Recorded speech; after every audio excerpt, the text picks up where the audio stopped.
السلام عليكم، شكرا شباب، شلون الصحة؟ أهلا بكم حلقة جديدة من الذكاء الاصطناعي. فطبعا اليوم راح أعطي اسمي هل يعرفه لو لا.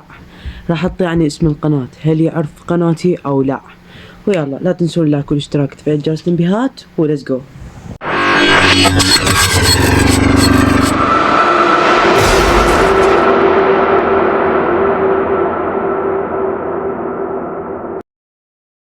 واسف شباب، راح افتح هذا اعطيه اسمي مال القناة، اقول له هل تعرف يوميات ثاني عراقي. اعطيت اياه، ما يعرفه الا اعطيه العنوان مال يوتيوب. شنو راح اعطيته اليوتيوب، اعطيته. يقولك حساب يوميات ثاني عراقي، انه قناة على اليوتيوب ولكنه لم يستطيع الوصول الى المحتوى بشكل مباشر ويستطيع تقديم تفاصيل دقيقة حوله وما يعرفني. يعني خلينا نكتب له هل محتواه جيد ام لا. لا. خلينا نشوف.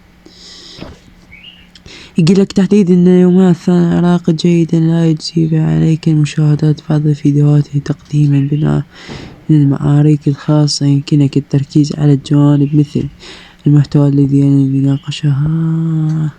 هو شباب خلنا نطي مرة ثانية، خلنا نكتب له هل محتواه جيد.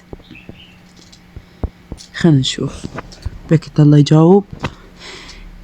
يعني اعطانا الاسئلة بس مو نفسه شباب، باعوه نفسه بس اعطيت اياه. قناة يوميات ثاني عراقي، اهتمام الشخصية بعد اقراها من يمكم كملوها. هواي شغلات، يعني راح اسوي فيديو ثاني هم. راح اكتب له هل تعرف حمودي جيم اوفر. هل تعرف حمودي؟ هو هذا الكود اعطيت اياه كله. أدرى لا يمكنني، راح اعطيه اليوتيوب مثلا شباب. يعني يقول لك لا استطيع تحديد الموقع حمودي جيم اوفر. راح اعطيه هل محتواه جيد او لا. يعني شباب هاي القناة القديمة، هل محتواه جيد. خلينا نشوف شباب. تدقيق بقناة الامتلاك على صفحة بث مباشر، محتواه جيدا. يعني نفس محتواي هسه شباب بس متنوع. كنت قبل شباب هم انشر ماينكرافت، حاليا انشر قليل بس متنوع شباب. ما فهمتوني؟ مو المتنوع يعني شباب، ساعة انشر عن اخبار، ساعة انشر عن لعبة، ساعة بثوث. يعني فهمتوني شنو يا شباب؟